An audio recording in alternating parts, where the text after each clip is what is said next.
ఏపీలో ఆర్టీఓ కార్యాలయాల్లో నిర్వహించే ఆటోమేటెడ్ టెస్టింగ్ స్టేషన్స్ ప్రైవేటీకరణ చేయటంలో బ్రేక్ ఇన్స్పెక్టర్ల అధికారానికి బ్రేక్ పడింది.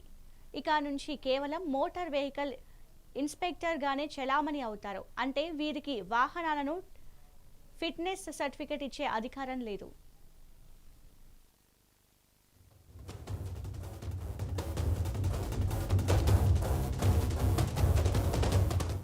ఏపీలో ఆర్టీఓ కార్యాలయాల్లో నిర్వహించే ఆటోమేటెడ్ టెస్టింగ్ స్టేషన్స్ ప్రైవేటీకరణ చేయడంతో బ్రేక్ ఇన్స్పెక్టర్ల అధికారానికి బ్రేక్ పడింది.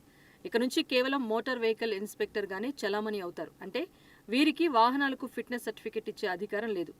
ఆర్టీఓ ఆఫీసుల్లో తనిఖీలు నిర్వహించే ప్రధాన అధికారులు మాత్రమే ఉంటారు. వాహనాలకు బ్రేక్ చేసే అధికారం ఉండదు. కేంద్ర ప్రభుత్వం నూతనంగా చేసిన చట్టాల వల్ల పాత కొత్త ఏ వాహనమైనా ఇక నుంచి automated testing stations ATS private సంస్థల చేతుల్లోకి వెళ్లిపోవటం చేత కాంట్రాక్టు పొందిన సంస్థలే బ్రేక్ చేస్తాయి. ఇక నుంచి ఏ వాహనానికైనా బ్రేక్ చేయాలంటే జిల్లా కేంద్రంలో ఉండే ఏటీఎస్కు వెళ్లాల్సిందే. ప్రైవేట్ వ్యక్తులు బ్రోకర్లు చెప్పినట్టు వినాల్సిందే. అడిగినంత ముట్టజెప్పాల్సిందే. లేకపోతే బ్రేక్ పడాల్సిందే. నిన్న మొన్నటి వరకు బ్రేక్ ఇన్స్పెక్టర్ ఆధ్వర్యంలో జవాబుదారీతనంతో నడిచే ఏటీఎస్లు ఇక నుంచి కాంట్రాక్ట్ పొందిన ఏజెన్సీలే నిర్వహిస్తారు. ప్రస్తుతానికి రాష్ట్ర వ్యాప్తంగా 16 సెంటర్లలో ప్రైవేట్ వ్యక్తుల ఆధ్వర్యంలో నడుస్తున్నాయి. కోట్ల రూపాయలు బ్రేక్ ద్వారా ప్రభుత్వానికి ఆదాయం వచ్చేది. ఇక నుంచి ఆ ఆదాయం మొత్తం ప్రైవేట్ సంస్థల జేబుల్లోకి వెళ్తుంది. 2 సంవత్సరాల పాటు ఏజెన్సీల దగ్గర పెట్టుకుని తర్వాత టెండర్ నగదును మాత్రమే చెల్లించే విధంగా 10 సంవత్సరాల పాటు పర్మిషన్ తీసుకున్నారు ఏజెన్సీలు.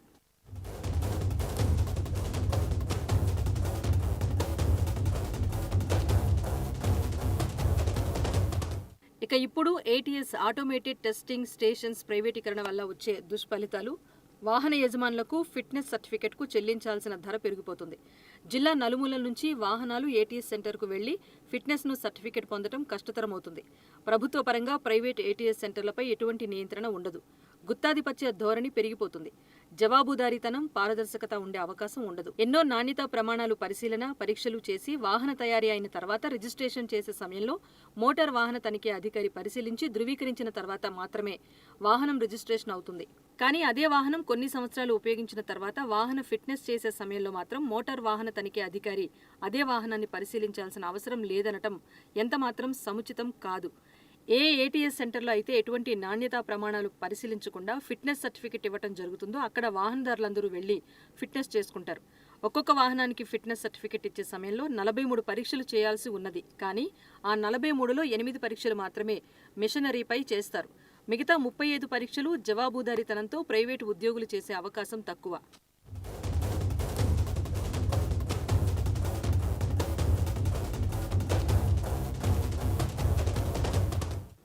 ఏటీఎస్ సెంటర్స్ ద్వారా ఫిట్నెస్ సర్టిఫికెట్లు జారీ చేయడం కారణంగా రహదారి ప్రమాదాలు తగ్గుతాయని ఎలా చెప్పగలుగుతారు? మెకానికల్ లోపాల వల్ల వాహన ప్రమాదాలు 1% కంటే తక్కువ జరుగుతున్న విషయం యాక్సిడెంట్ గణాంక నివేదికలు తెలియజేస్తున్న విషయం వాస్తవం కాదా? ప్రైవేట్ ఏటీఎస్ సెంటర్స్ ద్వారా ఫిట్నెస్ సర్టిఫికెట్లు వాహనాలకు జారీ చేస్తున్న రాష్ట్రాలైన గుజరాత్, రాజస్థాన్లలో యాక్సిడెంట్లు ఎంతవరకు తగ్గాయన్నది జగమెరిగిన సత్యమే కదా. వాహనాన్ని నడుపుతున్నప్పుడు ఆ డ్రైవర్ యొక్క వైఖరి కారణంగానూ అలసిపోవటం, నిద్రమత్తు మరియు వాహనాలను ఓవర్టేక్ చేసే సమయంలో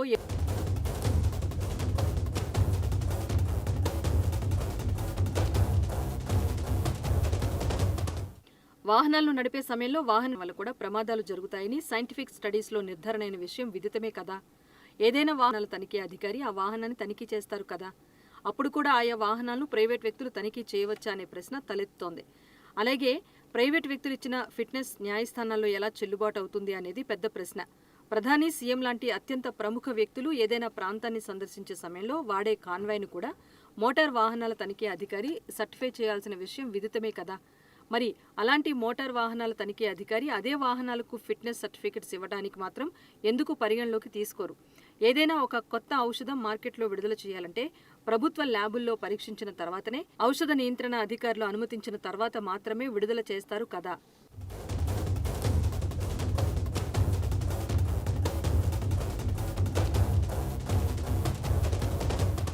వోక్స్ వ్యాగన్ లాంటి ప్రపంచ ప్రఖ్యాతి చెందిన కారు తయారీ కంపెనీ కూడా కాలుష్య నివారణ ప్రమాణాల విషయంలో ప్రజలను, టెస్టింగ్ ఏజెన్సీలను తప్పుదోవ పట్టించిన విషయం మనందరికీ తెలిసిందే కదా. ప్రైవేట్ డీలర్లు అప్పగించడం వలన విజయవాడ, రాజమండ్రిలో కొన్ని వందల కోట్ల రూపాయల ప్రజల ధనం రాధా మాధవ్ టొయోటా వారు ఏం చేశారనే విషయం అందరికీ తెలిసిన విషయమే.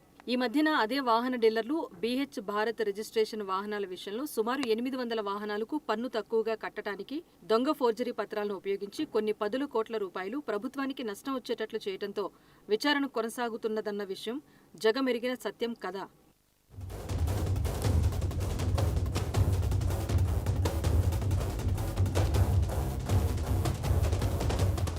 ఇప్పుడు ప్రైవేట్ వాహన డీలర్ల దగ్గర నడుస్తున్న వాహన టెంపరరీ రిజిస్ట్రేషన్ సమయంలో తప్పనిసరిగా చేసే వాహన ఇన్సూరెన్స్ విషయంలో ఇన్సూరెన్స్ కంపెనీల దగ్గర నుంచి కమిషన్ రూపంలో వేల రూపాయలు డీలర్లు పొందడానికి ఇన్సూరెన్స్ ప్రీమియం ఎంతో ఎక్కువగా చెల్లించేటట్టుగా వాహన కొనుక్కునే వారిని తప్పుదోవ పట్టిస్తున్నారు. రాష్ట్ర ప్రజల కష్టార్జితాన్ని 1000 కోట్ల రూపాయలు డీలర్లు, ఇన్సూరెన్స్ కంపెనీలు పంచుకోవటం నిజం కాదా? వాహనాలకు మాత్రం ప్రైవేట్ వ్యక్తుల చేత ఫిట్నెస్ సర్టిఫికెట్లు జారీ చేయటం, ప్రజల ప్రాణాలను పణంగా పెట్టడం కాదా? అది ఎంతవరకు సబబు? ఫిట్నెస్ సర్టిఫికేట్ జారీ చేసే రవాణా వాహనాల్లో ఉండే braking system, suspension system, transmission system, electrical system, steering system, ఇప్పుడు డీజిల్, పెట్రోల్ వాహనాలకు పొల్యూషన్ కంట్రోల్ లాంటి ఎన్నో వ్యవస్థలను ప్రైవేట్ యాజమాన్యాలతో నడిచే ప్రైవేట్ ATS సెంటర్లలో చెక్ చేస్తున్నారు. అదే విషయమై ప్రైవేట్ యాజమాన్యాలతో నడిచే పొల్యూషన్ టెస్టింగ్ సెంటర్ చేసినప్పుడు మనకు అర్థమవుతుంది.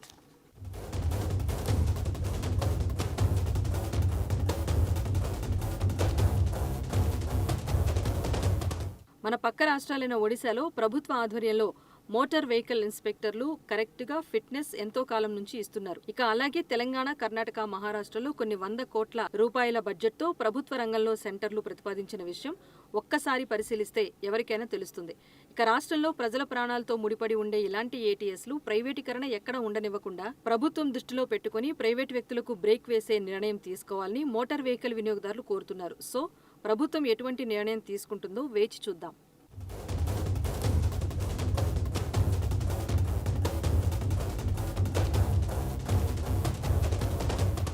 ఈ ATS విధానం విషయమై ఫిబ్రవరి నెల 6వ తారీఖున ఆల్రెడీ ప్రెస్ క్లబ్లో మీటింగ్ పెట్టడం జరిగింది. ATS విధానాన్ని రద్దు చేయండి, లేదంటే ATS విధానాన్ని కొనసాగించే లెక్క అయితే రాష్ట్రంలో లారీ యజమానులతోటిను ప్రభుత్వంలో కొంతమంది పెద్దలతోటి కలిసి ఒక కమిటీ వేసి ఒక సరైన నిర్ణయం తీసుకోండి అని చెప్పి కూడా ప్రభుత్వానికి విన్నపించుకోవడం జరిగింది తమరి ద్వారా.